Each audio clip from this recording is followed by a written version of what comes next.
Likelihood is that this will take place in Indonesia.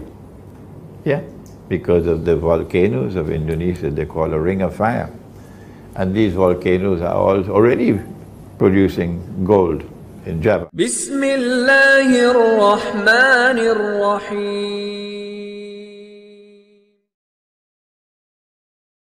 When the US dollar collapses, the balloon bursts. If you go to my YouTube channel, you'll find 3 lectures on money, just delivered in Sitapak. The first was, what is money in the Quran and Sunnah? The second was, what is money in the world today? And the third is entitled, Beyond the Petrodollar, an Islamic response to the bogus monetary system. Okay? And in that lecture, we said Israel cannot claim to be a Khilafah state unless Israel is using gold and silver as money. When that day comes that Israel brings back gold and silver as money, I hope I'm not alive.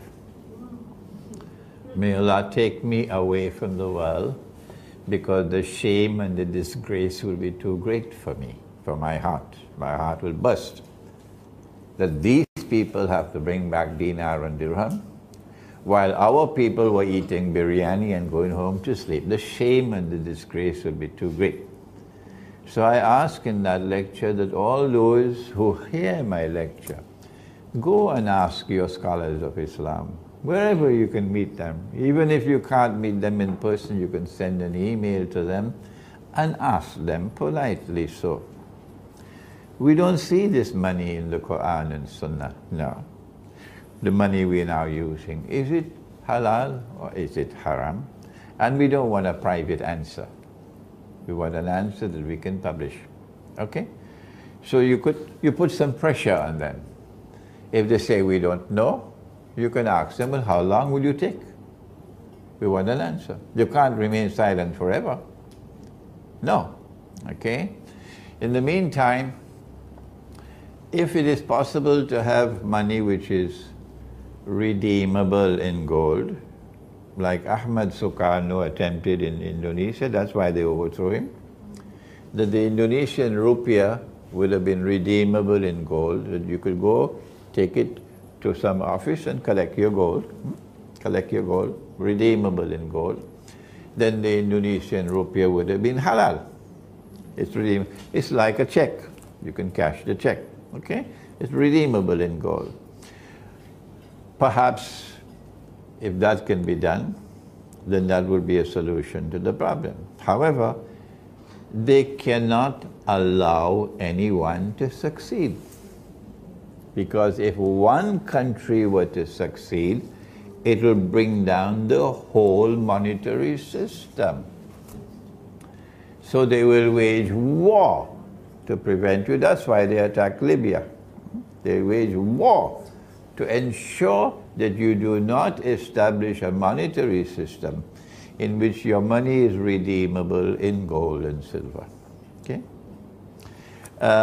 We said that an alternative could also be where you establish markets in which you use actual gold and silver for buying and selling. We just had Eid al-Adha, Hari Raya Haji. And in Hari Raya Haji or Eid al-Adha, you have to buy animals to sacrifice. So I don't know what you use, whether you use ringgit or rupiah or whatever. I use dinar and dirham. Yes, I bought my animal with dinar and dirham. Yeah, and then we had the sacrifice. If we could encourage this, this is a micro response. Before the war takes place, okay, make sure you have at least 100 dirhams at home. It may be 2 dirhams a day for food, 2 dirhams a day, depending on the size of your family. So at least for 50 days you have food. Make sure you have at least 100 dirhams at home. And if you can have some dinars as well, alhamdulillah, that's even better, okay? This is another response that you have. Finally, we said that one of the prophecies of Prophet Muhammad ﷺ is that in the end time, the earth will vomit from its liver columns of gold and silver. The likelihood is that this will take place in Indonesia. Yeah, because of the volcanoes of Indonesia, they call a ring of fire. And these volcanoes are all already producing gold in Java, okay?